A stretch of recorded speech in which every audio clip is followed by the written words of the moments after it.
Think about yourself first then the world. तो hello guys, मैं हूँ Ekta Sharma. Welcome to my new blog. तो आज हम ऐसे टॉपिक पे बात करने वाले हैं जो शायद हम भूल जाते हैं। पहले खुद, फिर दुनिया। हाँ, सही सुना आपने। अक्सर ना हम दूसरों के बारे में ज़्यादा सोचते हैं और खुद को ही भूल जाते हैं। आपको क्या लगता है, ये सही है?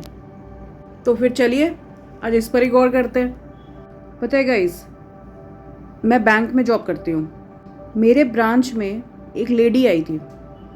उसने लव मैरिज की थी और वो रो रही थी ब्रांच में, लिटरली रो रही थी।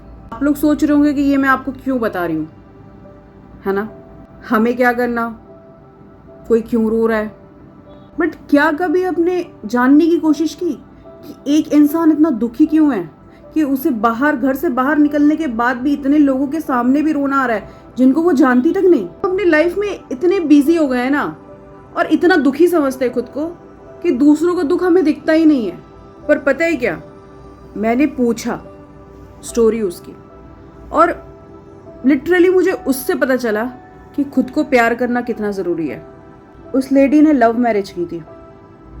हाँ, लव कम अरेंज। भाई साहब, वो लिटरली हेल झेल रही है शादी के बाद। नर्क जो होता है ना, वो धरती पे देख रही है। गाइस, पता है आजकल तो शादी ही स्केरी हो गई है। लव हो या अरेंज, सब में ही कांड हो रहे हैं। शादी करके जब वो घर आई तो उसके घर वालों ने उसे मीठा खिलाया एंड ऑल जो होता है, और हर रोज खिलाते थे।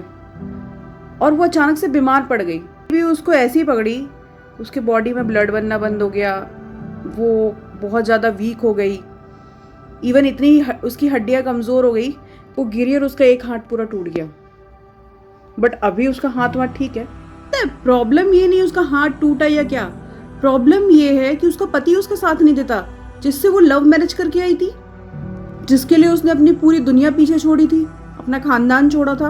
वो अपने ससुराल नहीं जाती। रीजन ये है कि उसके ससुराल वालों से हैंडीकैप समझते हैं।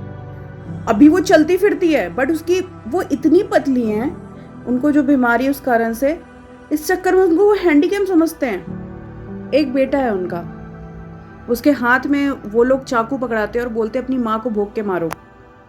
सीरियसली, कैसे घटिया लोग हैं इस दुनिया में, घटिया।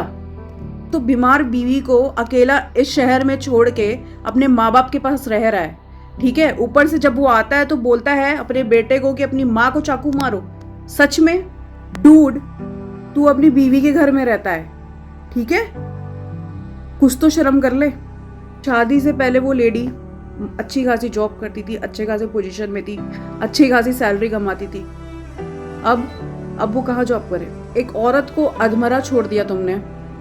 कभी कभी आ जाते हो मुंह दिखाने के लिए, और आके भी टॉर्चर करते हो, ये नहीं कि प्यार कर ले। गाइस, ये तो एक इंसान की स्टोरी थी, ठीक है। और जिन को खुद से रिलेट करना है कर लो, जिनके साथ हो रहा है। मैं उनको एडवाइस दे सकती हूँ डाइवोर्स का, पर पता है मैं नहीं दे सकती। जब उनके माँ बाप ही नहीं दे रहे तो मैं क्यों दूँ? उनका जो कंडीशन है वो कोर्ट नहीं जा पाएगी इतना। लड़कियों, बोल बोल के थक गई हूँ मैं, और बोलते रहूंगी। प्लीज प्लीज अपनी रक्षा खुद करो, खुद से प्यार करो, खुद से, ठीक है। दुनिया को जाने दो, पहले खुद से प्यार करो। रोते हुए उस लेडी ने ये लाइन कही थी, think about yourself first then the world. कब तक सोचोगी दुनिया के बारे में? कब तक सोचोगी अपने सबके बारे में, अपने माँ बाप, अपने पति, दुनिया भर के लोगों के बारे में कब तक सोचोगी? खुद के बारे में कब सोचोगी? कब को? अगर आपके माँ बाप अच्छे हैं, आपसे प्यार करते हैं, तो उनके बारे में सोचो। अगर आपका पति अच्छा है, आपसे प्यार करता है, उसके बारे में सोचो। अगर आपकी फैमिली, आपके पति की साइड की फैमिली अच्छी है, उनके बारे में सोचो। बट अगर वो आपको टॉर्चर कर रहे हो तो क्यों सह रही हो भाई? कमाती हो तुम, अगर नहीं कमाती हो तो कमाओ प्लीज। एक्चुअली मैं सोच रही थी इस चीज पे मैं वीडियो बनाऊं कि नहीं बनाऊं, सही रहेगा कि नहीं रहेगा, उसकी स्टोरी सबके सामने लाना। फिर मैंने सोचा नाम नहीं लिया जाएगा तो क्या फर्क पड़ता है। बट मैं ये स्टोरी सिर्फ आपको इसलिए बता रही हूँ ताकि आप एटलीस्ट ये समझो कि कोई अपना नहीं। मैं नहीं कह रही कि लड़कियां ही डेंजर में हैं, लड़के भी डेंजर में हैं। मैंने ऐसे रिलेशंस भी देखे जिसमें लड़के सफर कर रहे हैं टॉक्सिक रिलेशनशिप में। मुझे समझ नहीं आता लोग शादी क्यों करते हैं। और अगर शादी करते तो निभाते क्यों नहीं है भाई? जब तुम्हें अकेले रहना है या अपने माँ बाप के साथ ही रहना है तो तुम शादी क्यों कर रहे हो? वहीं रह लो, क्यों किसी और की जिंदगी खराब कर रहे हो अपने चक्कर में?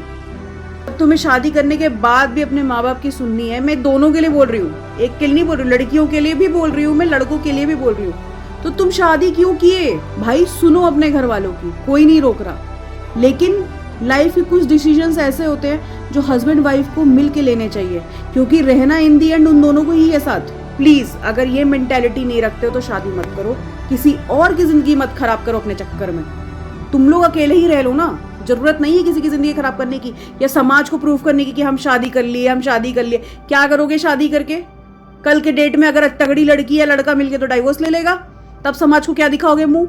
इसमें गुस्से में वीडियो नहीं बनाई हूँ, ठीक है? ये गलत वे में मत लेना मेरी बातों को, बट लिटरली मैं दिन भर जब मार्केट में फील्ड में रहती हूँ ऐसे लोगों से मिलती हूँ ना कि मुझे बहुत अजीब लगता है यार कि लोगों की लाइफ में क्या चल रहा है, लिटरली क्या चल रहा है। मैंने कहा था ना कि अगर बाहर निकल के दुख ढूंढने चलोगे तो अपना दुख कम लगेगा। मेरे साथ वही होता है, मैं अपना भूल जाती हूँ मेरी ज़िंदगी में क्या चल रहा है क्या नहीं चल रहा है। दूसरों का ही सुन के लगता है अरे बाप रे, जैसे उस लेडी का लगा मुझे नहीं पता कि वो अब अपनी लाइफ में क्या करेगी, ठीक है? मैं उनको चाह कर भी जो भी एडवाइस दूंगी वो उनको समझ नहीं आएगी, क्योंकि लोगों को समझ आती नहीं है उस टाइम पे, ठीक है? मुझे नहीं पता वो आगे की लाइफ में क्या करेगी, बट सीरियसली मैं दिल से चाहती हूँ कि वो अपना कुछ अच्छा करे और ये चीज़ को समझे। मैंने उनको बस एक एडवाइस दी, जॉब कर लो। तो गाइज मैं आपको यही बोलूँगी, खुद के बारे में सोचना चालू करो यार, सच में खुद से प्यार करो, खुद के बारे में सोचना चालू कर दो। लोग कॉलेज जा रहे हैं, स्कूल जा रहे हैं, प्लीज़ पढ़ाई करो, ठीक है? अपना करियर पे फोकस करो, अपना करियर बनाओ। प्यार मोहब्बत तो बाद में भी कर लोगे, पूरी ज़िंदगी पड़ी है। अभी फ़िलहाल तुम लोग करियर पे फोकस करो, क्योंकि जब तुम कमाओगे तो तुम ये सारी चीज़ों से लड़ पाओगे अपनी ज़िंदगी में। माँ बाप कहते हैं ना बड़े हो जाओगे तो तुम्हारी लाइफ सेट हो जाएगी, तुम्हें कोई टेंशन। भाई बड़े होकर ही असली टेंशन पता चलती है ज़िंदगी की, जब हमें सर्वाइव करना पड़ता है। जो लोग जॉब कर रहे हैं और सिंगल है, शादी का प्लान कर रहे हैं, तो प्लीज़ सोच समझ के शादी करना, ऐसे इंसान के साथ करना जिसके साथ आप सर्वाइव कर पाओ, चाहे वो लव हो या अरेंज हो। जानो सामने वाले को कि वो आपको खुश रख पाएगा या रख पाएगी कि नहीं, उसकी फैमिली कैसी है, उसका बैकग्राउंड क्या है, उसका पास्ट क्या है, सब जानो। प्लीज़ बंद करके ज़िंदगी में कोई काम मत करना, ठीक है? वरना झेलना आप ही को पड़ेगा। और अगर कोई गलती हो जाए आपसे तो खुद को प्रिपेयर रखना। और प्रिपेयर कैसे रखोगे? जब खुद से प्यार करोगे, खुद पे भरोसा रखोगे और जॉब करोगे, बिजनेस करोगे, कैसे भी कमाओगे। सबसे ज़्यादा इंपॉर्टेंट है ज़िंदगी में, सबसे ज़्यादा। सो गाइज, मैंने आज एक स्टोरी सुनाई आपको, जो खुद सुनी वो आपसे मैंने शेयर की। कैसा लगा आपको सुन के उसकी स्टोरी? मुझे तो बहुत बुरा लगा था। जैसा भी आपको लगा हो प्लीज़ कमेंट करिएगा, और ये वीडियो उनको शेयर करिए जो अपने लाइफ में फ़िलहाल टाइम पास कर रहे हैं और खुद से प्यार नहीं करते हैं, ठीक है? और बस चल काट रहे हैं, उन्हें शेयर करिए, उनको समझाइए कि ज़िंदगी में क्या क्या चीज़ें इंपॉर्टेंट है, ठीक है? तो मिलते हैं नेक्स्ट व्लॉग में, बाय।